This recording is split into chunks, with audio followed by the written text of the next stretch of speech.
The Harry Gordon Australian Sports Journalist of the Year Award, recognising excellence in sports journalism across all codes and all regions of Australia, the 8th time we've presented the award that honours the memory of Harry Gordon, one of the finest foreign correspondents, sports writers and editors of his generation.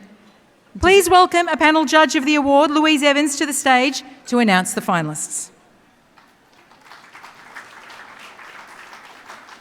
Hello, you gorgeous rabble. In addition to the information that my fellow Judge Mary told you about Harry Gordon, I don't know if you know that Harry was also, aged 24, the youngest war correspondent ever posted from Australia to a frontline war zone in 1950 to the Korean War.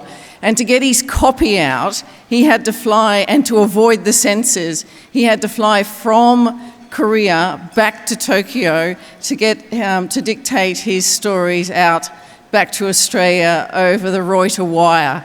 Those were the days.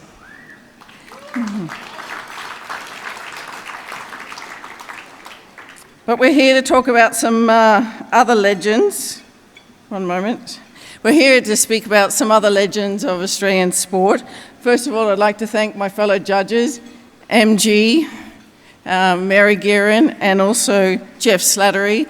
It was a tough year this year because there was just such a wealth of entries, and it was a hard job getting it down to 4 finalists. So let me announce the 4 finalists in alphabetical order. The first is Greg Baum, Chief Sports Reporter for The Age.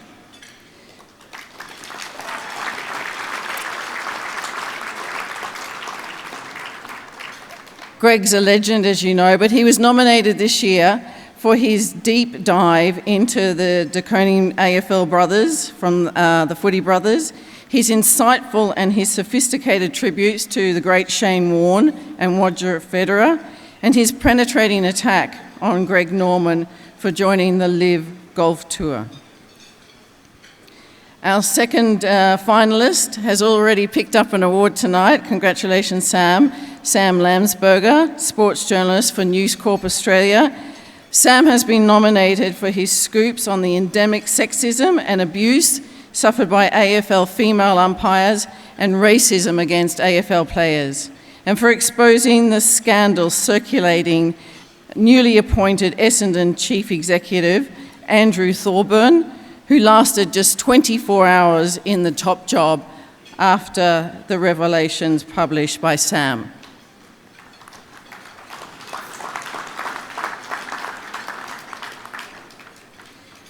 Our next finalist has also picked up an award, Konrad Marshall, Senior Writer, Good Weekend Australia, Good Weekend Magazine Australia.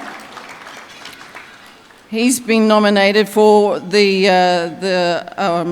story that we've already spoken about, the Ben Simmons interview, but also his exposés into the inaugural Mount Isa Rodeo Indigenous Championships and the AFL umpire abuse crackdown, plus his tell-all book, Don't Look Away, written with transgender advocate Danielle Laidley.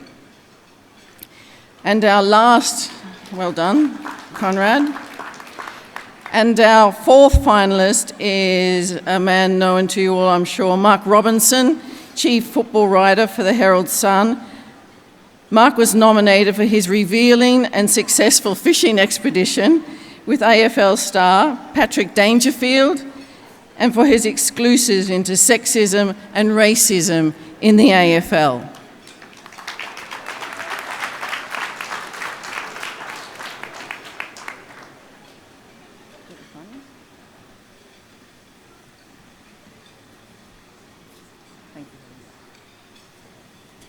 And the winner of the Harry Gordon National Sports Journalism Award is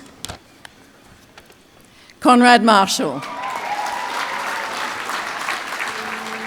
The judges were impressed by the wealth of high-quality entries this year. The winner, Konrad Marshall, submitted a diverse portfolio that showcased his storytelling skills across a number of platforms.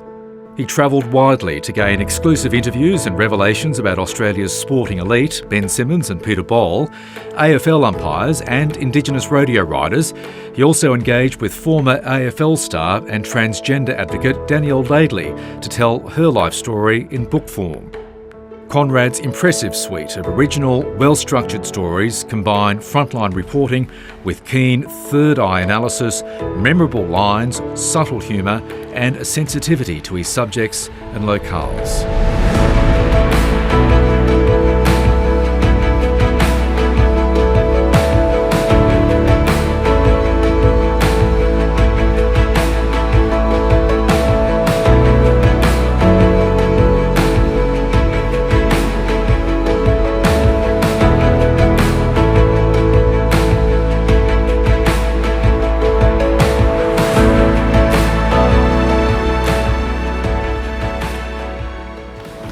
Wow, what an honour. I'm blown away.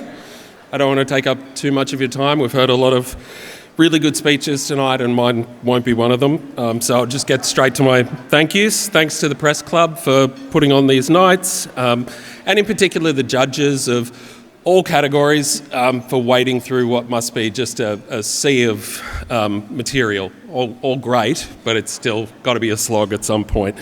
Thanks to my editor, Katrina Strickland, for trusting me and my interest in different topics and stories, and for challenging me on my writing and reporting as I try to put them on the page. Thanks to all the people who made these stories possible. So, from the kind of trust and love of my friend Danny Laidley to the honesty of Ben Simmons. The kind of joyful life of like Peter Bol, the AFL umpires who let me into their inner sanctum to report on the sort of crackdown on abuse of them, and to all the wonderful Indigenous rodeo riders that I met covering the inaugural championship up there in remote Mount Isa. Thanks to the other finalists, you set the bar so high, and you all do it every single week on daily deadline. As a writer at Good Weekend, I've got the kind of immense privilege of being able to take time with my stories, and I don't take that for granted at all. Robbo, your features this past year was something else. I don't know how you do it while writing columns and breaking news and hosting a TV show. It's just astonishing output, really. Sam, your exclusives, the news that you broke, is the kind of reporting that I think most people in this room would aspire to do, not just people in the sports section. And Greg, you really should be up here. People often ask me who the best writer is that I know in Australian newspapers, the person that I would aspire to when it comes to putting pen to paper. And the answer is always simple and never changes. It's Bormy. He's the best that we've got.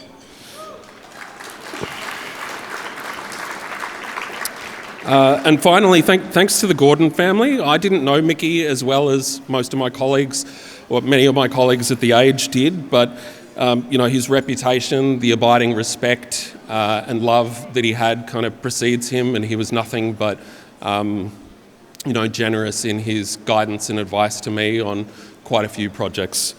As for Harry Gordon himself, I've recently read his 1961 book, Young Men in a Hurry, which is a bunch of profiles of athletes like Herb Elliott and coaches like Harry Hopman, and his words are all so incisive and kind of colourful, but never florid like mine. But the thing that I liked most was the tribute that he wrote on the title page, which read, "To my family, without whom this book would have been finished in half the time."